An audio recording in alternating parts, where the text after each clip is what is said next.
When you think of ancient superpowers, I bet names like Rome or maybe the Mongols pop into your head. But what if I told you that way before them, one empire basically wrote the playbook for domination? Today, we're diving into the Assyrian Empire, a civilization that, believe me, set the stage for conquest, government, and even how we preserve knowledge. And I mean, they just exploded onto the scene.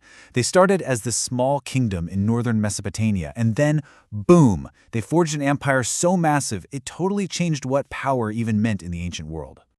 Just look at this map for a second. It really puts it all into perspective, right? Their empire went all the way from the Nile River in Egypt, across the entire Fertile Crescent, and clear over to the Arabian Gulf. They pretty much controlled the known world. But a map just shows you the what. It doesn't tell you the how. Yeah, the source material does not pull any punches about how they did it. They were tough, fearless troops and showed no mercy. See, this wasn't just about winning a battle. It was psychological warfare. They built their entire empire on a reputation for being absolutely ruthless. So that's the big question, isn't it? How did they pull it off? What was the secret sauce that let this one kingdom build such a powerful, long-lasting empire? Well, let's get into it. First things first, it all starts with their military. It was a total game changer. So let's break down what made the Assyrian army the most feared fighting force of its day. At the heart of it all was this amazing combo of new technology and just brilliant organization. Take the war chariot, for example. Now, they didn't invent it, but boy, did they perfect it. For them, it was like a mobile weapons platform that could just smash through enemy lines. But the chariots were just one piece of the puzzle. They had the biggest full-time professional army in the region, with specialized units, charioteers, cavalry, incredible archers, all working together. But the really big deal? They were masters of siege warfare. They figured out how to take down the massive fortified cities that had stopped everybody else. Okay, so conquering all that land is one thing, but holding onto an empire of that size, that's a whole different ballgame. So how did they govern it all? Turns out their system was just as creative as their army.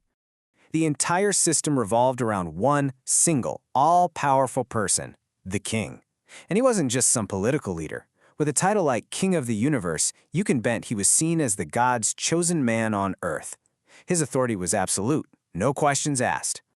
And you can see right here in these ancient carvings what that meant in real life. The king was the center of everything. He was the commander-in-chief of the army and the ultimate source of law. What he said went, period. So, how does one guy rule a huge, diverse empire? You get organized, really organized. Under one of their kings, Sargon II, the empire was divided into, get this, 70 different provinces. And here's where the genius comes in. They let local rulers keep governing those 70 provinces, which kept things stable. But there were two big conditions. You had to pay taxes to the king, and you had to provide soldiers for his army. It was a brilliant way to keep control from the center while letting the regions manage themselves.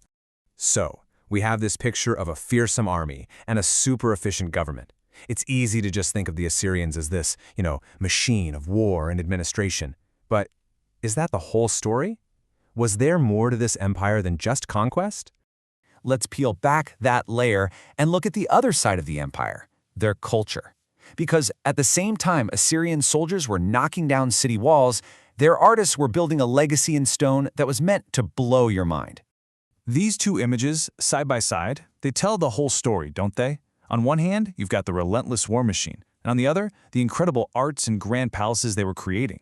It just goes to show they were as good at building as they were at breaking. The Assyrian kings wanted everyone to know how rich and powerful they were, so they built these absolutely magnificent palaces and temples. The walls were covered in these unbelievably detailed carvings, telling stories of their victories or showing scenes from the king's life. But don't get it twisted. This wasn't just art for art's sake. This was propaganda, carved in stone, designed to impress everyone and intimidate their enemies. But for all that incredible stonework, maybe their greatest contribution, the one that has had the most lasting impact on the world, wasn't made of stone at all. It was made of clay. So, near the end of the empire's run, one of its last great kings, a guy named Ashurbanipal, decided to do something amazing. He set out to collect all the knowledge of Mesopotamia, basically of the known world, and put it all in one giant library in his capital, Nineveh. When archaeologists finally found the ruins of this library, what they discovered was just Mind-blowing. Over 30,000 clay tablets. 30,000! That's not a collection, that's an entire universe of knowledge just sitting there, waiting to be found. And we're not talking about just one subject. These tablets had everything. Histories, epic poems like the Epic of Gilgamesh, which you've probably heard of, detailed legal cases, even advanced medical textbooks. It was literally an intellectual snapshot of their entire world. Now, here's the craziest part of the whole story. When Nineveh was eventually conquered, the city was burned to the ground. But the fire that destroyed the city actually baked the clay tablets, hardening them like pottery. So the very act of destruction is what ended up preserving this incredible library for thousands of years, giving us this direct window into the past. So yeah, the Assyrians are remembered as these fearsome warriors and master organizers, but their legacy as protectors of knowledge is, arguably, just as powerful.